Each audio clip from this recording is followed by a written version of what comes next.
Well, how do I start this? I ended up breaking my foot,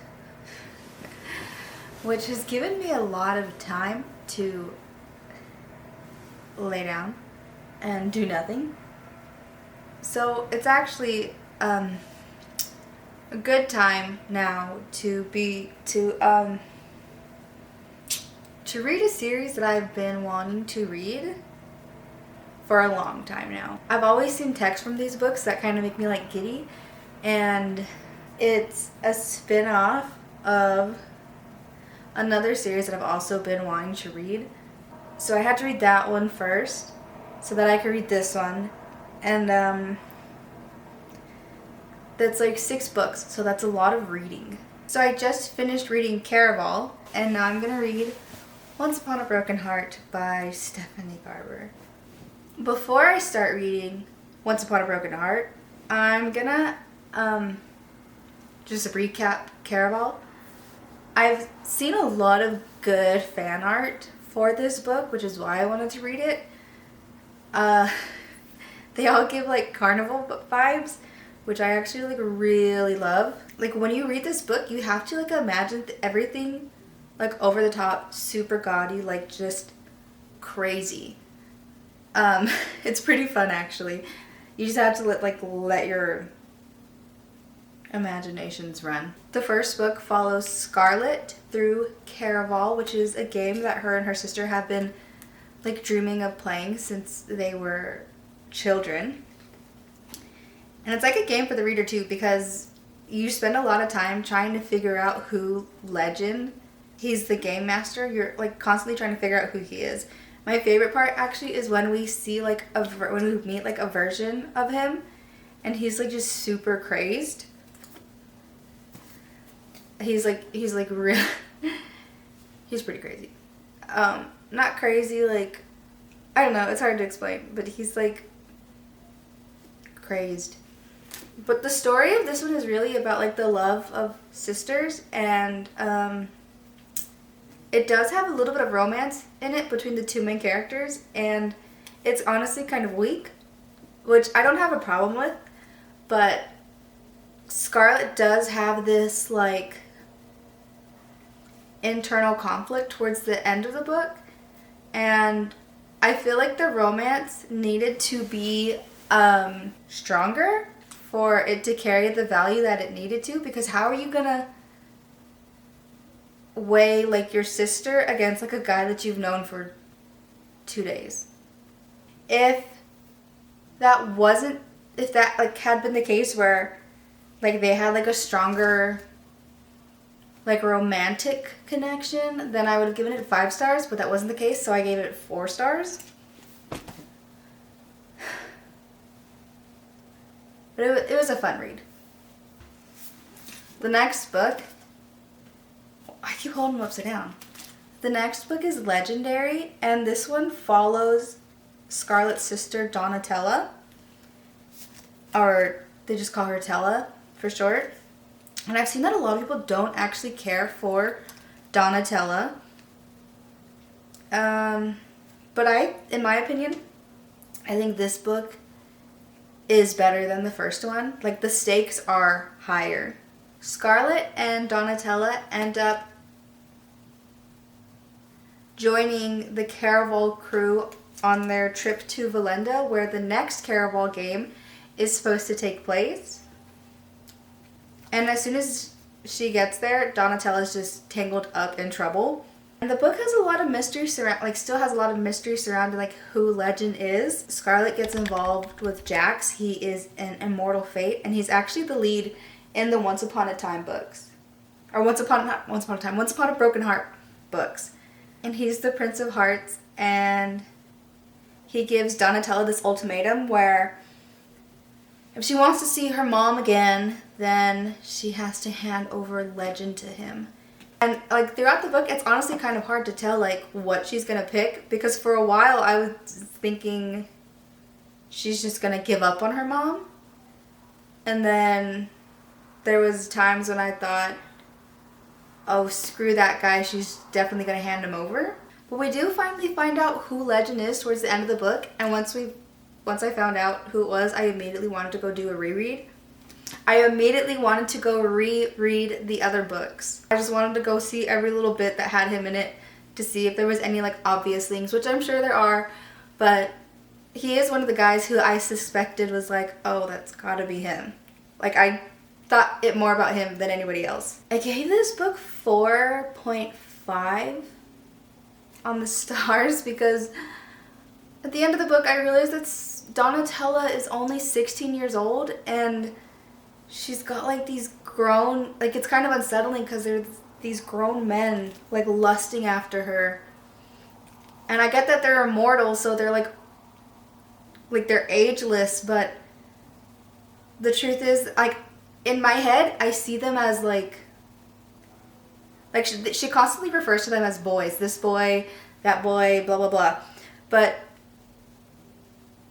I just, like, the image of what I have is they're like at least 22, 23, 24. Like, I don't know. But still, like, she's 16 and that's a little unsettling. So, last book is Finale. And this book was so good. Honestly, I'm just a vibe reader. If I like the book, like, I'm gonna give it like a good rating. If I'm just like having trouble with it, like, it's gonna be a bad rating. I don't know. It's just, there are things though that I am like critical about, but really just the vibes are good. And the vibes in this book are kind of sad. But like not like sad. Like, it doesn't make you cry, but it's like, it kind of hurts your feelings, like for the characters. So the finale is, for this book, the POV is Scarlett and Donatella. And it, like I said, it's a little sad. I was hurt for Donatella because she loves hard, but she doesn't get loved back, which I guess is kind of the same for Jax, because he like loves but doesn't get loved back. I don't know, whatever. But this book is a little bit more political, but not that much. But once again, Donatella is caught up in the middle of it because she is sort of responsible for the events that take place in this book. This book is just like so much, I feel like it's more magical than the other books. Like, magic is like a big thing in all the books, but I feel like it's just more magical? I don't know, like sparkly kind of magical. I don't know. There is a scene, like, okay, so there's this scene in this book where Jax has this like gambling den, right? And there's a basement, and she goes down to the basement, and it's described as like a deck of cards like exploding everywhere. It's all black and white with pops of red, and like the hearts, the spades, the like all the like, you know, the things are just like scattered all over the floor. Like, I love it. It's so like, I visualize it so much. This book does have a good twist and a somewhat happy ending for some characters, and a not so happy ending for one character in particular. But it was a really good read, so 5 stars. So yeah, that's my take on the Caraval series.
So last night I got to chapter 12, and so far it's good. This girl, Evangeline, she is like having this crisis where the love of her life like went out to go marry her stepsister, and she's like all brokenhearted about it, and she ends up getting turned to stone. Is that a spoiler? I don't care. It's literally in like the first chapter. She is like still hoping this guy will like come back for her, but he's just not. And this girl made a deal with Jax that she hasn't repaid. So I guess that's gonna be like the plot, is her coming across him. But there's gonna be a ball, and like the prince has to find a wife. Otherwise he can't be king. Like, it's very Cinderella right now. So far I'm liking it. It's actually like really nice because there's like clips in, like there's clips in here in like the book. It's supposed to be like a newspaper article, but what's it called? It's like a scandal article, I guess is what they call it, or something like that. But it's very like, it's like very Lady Whistledown vibes. I'm gonna keep reading. So.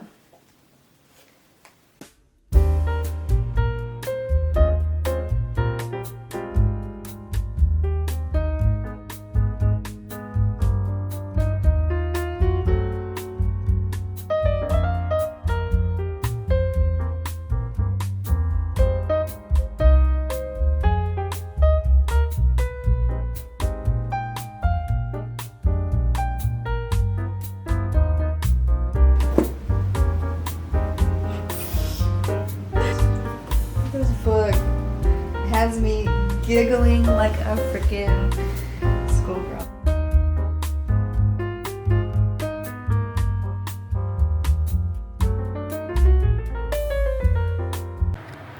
I just got to about the last 100 pages, and there's a train. And like it's finally to the point where they're like suspicious of Evangeline's sister, which I've not liked since from the beginning, because I don't know, there's just things she says and she acts, and she's just so weird. But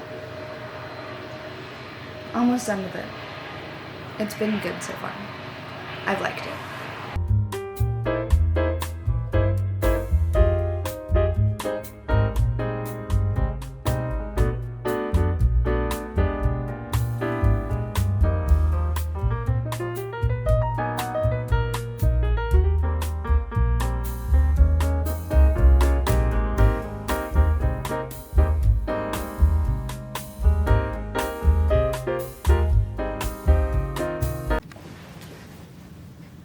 Okay, I just finished the first book, and it was pretty good.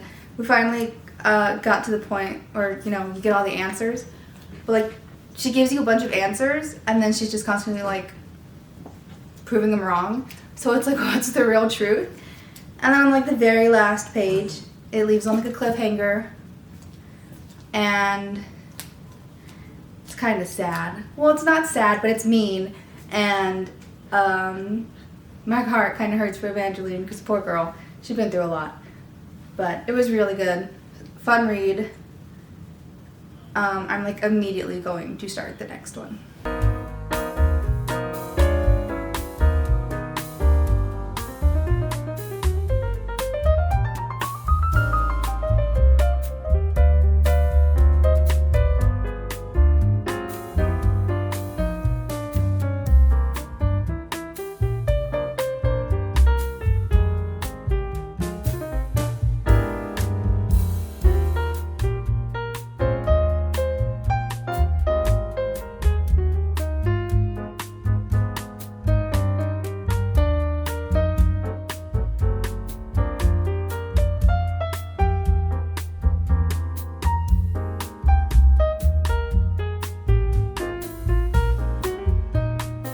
Okay, so I'm on the last 100 pages of book 2, but there's like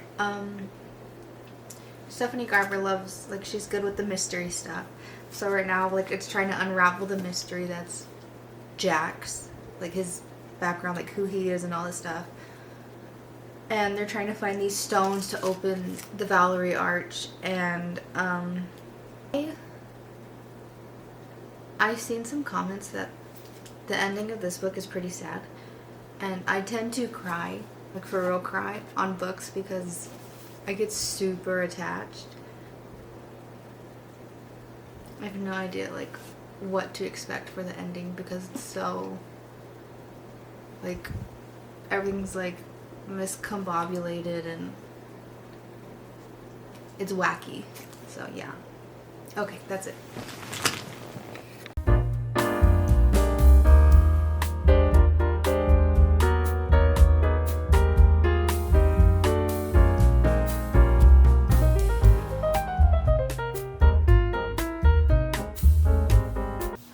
Finished reading the second book, and the ending was so good. There was like twist after twist after twist. I think there was like 4 like major things that happened, but I guessed most of them. I'm gonna say that, but there was one where it like was totally out of nowhere and it caught me, and it was like the saddest part. Didn't make me cry, but it did make me feel really bad for the characters. So, yeah, this one, honestly, 5 stars. So good. The, like, fairy tales within the fairy tales and finding everybody's, like, finding, like, their backgrounds and stuff, like, their stories. It was a really fun, good read. So I got the Barnes & Noble's edition, and in the back she has like the annotated paragraph. Not paragraphs, annotated chapters. See, they have like writings and stuff like in the margin and things. But she was saying that like she was probably gonna do like a spin-off of Chaos, which I would freaking love, because since like the very beginning, since he first popped up, like, I was like, oh, this guy's, like, fun. And in the end, you kind of, like, figure out some of his story. And I really hope she does do a book on him, because I would just freaking demolish that. Marty. I started reading the other book. I did start reading the other book. But, I'm, like, I don't know how it's gonna go. If it's gonna be... I don't know how it's gonna go, right? But the, like, map in the beginning, like, all these books have beautiful, like, little maps in the beginning, and I love them. And this one has, like, the same map as the previous book, but it's different, which makes me think, this is the map. Hold on. It makes me think that, it is going to be a happy ending, because, like, it looks better, and, like, it's different, like, it's just, like, it's happier. Yeah, I think it'll be a good ending for Evangeline and Jax, but I might be wrong, so...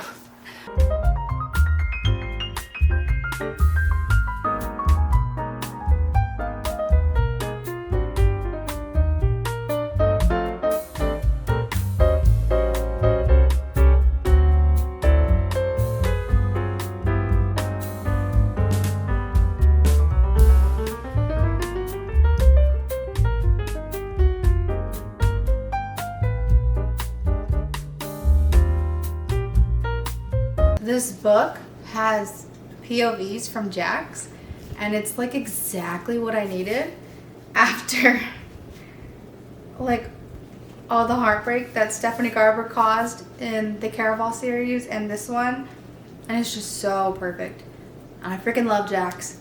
I'm Team Jax. I really hate Apollo, because I mean, Apollo is evil, but he tries to be like, oh, I'm not a bad guy.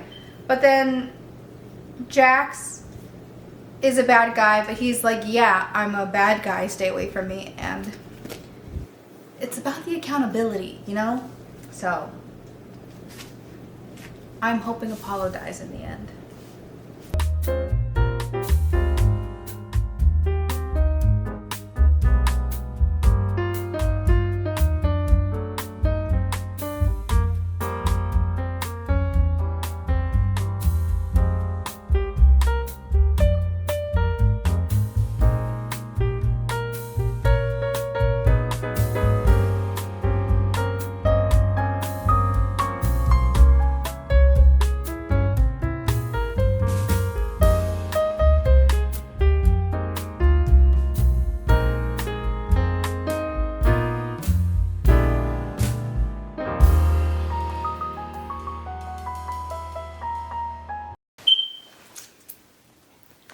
Okay. So I've read all the books. I've read all 6 books. I finished this one. And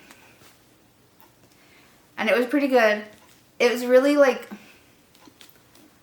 you get a lot of like the backstory here on, hold on. No, you get all the backstory in this book. This book has like POV chapters of Apollo's and Jax, which is very nice. It's what I needed. I hate Apollo. He's a nutcase, but like when it comes to like Jax and Apollo, I mean Apollo, his intentions are good. Like he's totally like morally gray, but he thinks what he's doing is right because of why he's doing it, but like he's just stone cold. And I wish that what happened to him was bloody, but it was definitely like traumatizing. So I guess what happens to him is like fine, but I wish it was just more bloody. I don't know. Okay, anyways, we finally like find out like hear from Jax what like is going on, because he doesn't tell Evangeline the stuff, but you know, when you read his chapters, like it explains it, which is exactly what I needed. But it was really nice. They both love Evangeline so much, but screw Apollo. I don't like him at all. But yeah, it was really good. I love that these books, all of these books, the Caraval ones and the Once Upon a Broken Heart ones, they're like super, like they're magical and quirky, and like some of the stuff she comes up with, it's like, how do you come up with that? It was a good read. I'd say the last book, I'm not gonna lie, I feel like the end was like sort of rushed. Maybe it's just because I read it so fast. I would say